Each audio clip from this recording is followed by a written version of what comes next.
अस्सलाम वालेकुम दोस्तों, वेलकम टू बिनियामीन वॉइस। दोस्तों, मौलाना रूम ने लिखा है कि एक दफ़ा एक शख्स ने अल्लाह की इबादत करना शुरू कर दी और परवरदिगार की इबादत में इतना मशगूल हुआ कि दुनिया में सब कुछ छोड़ छाड़ कर सब कुछ भुला दिया और सच्चे दिल से अल्लाह की रज़ा में राज़ी रहने के लिए इंसानियत के रास्ते पर चल पड़ा। मौलाना रूम कहते हैं कि एक वक्त वो आया कि उसके घर में कुछ खाने को भी ना बचा और वो होते होते वो वक्त भी आ गया कि घर बार सब खत्म हो गया और वो शख्स चलते हुए मौत के इंतजार में गलियां घूमता के अब पल्ले तो बचा कुछ नहीं तो इंतजार ही कर सकता हूँ, अल्लाह संभाल ले।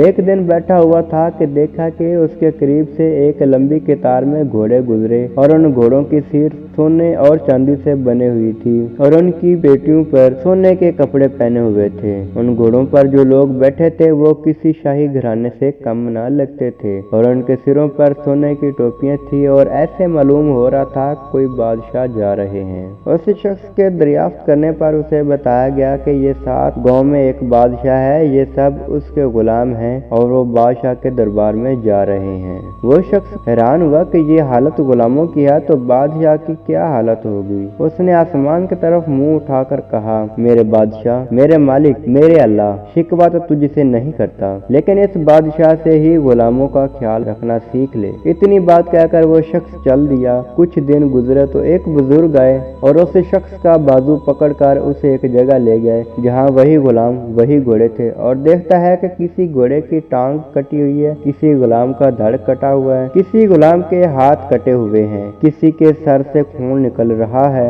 कोई घोड़े को जख्मी हालत में वापस लेकर जा रहा है। वो शख्स हैरान हुआ और बुजुर्ग से पूछा, जनाब आप कौन हैं और ये सब क्या माजरा है। उस वक्त उस बुजुर्ग ने कहा कि ये वही गुलाम हैं जो उस दिन सोने में लिपटे हुए थे और आज ये एक जंग से वापस आ रहे हैं, इसलिए इनकी हालत ये है। मुझे ख्वाब में बस इतना कहा गया था कि उसे कहना बादशाहों के लिए कुर्बानियां देना भी इन गुलामों से सीख ले। हकीकत में हमें कुर्बानी देना आया ही नहीं, चाहे दीन का मामला सीधा करना हो, चाहे रिश्तेदारों का या दुनिया का। जिस दिन हम कुर्बानी देना सीख लेंगे दीन के लिए, अपनों के लिए और दुनिया के लिए, उस पर तवक्कल करना सीख लेंगे, उस दिन शहंशाह अल्लाह रब्बुल इज्जत हमें ऐसी बादशाहत अता फरमाएगा जो कभी ना खत्म होगी।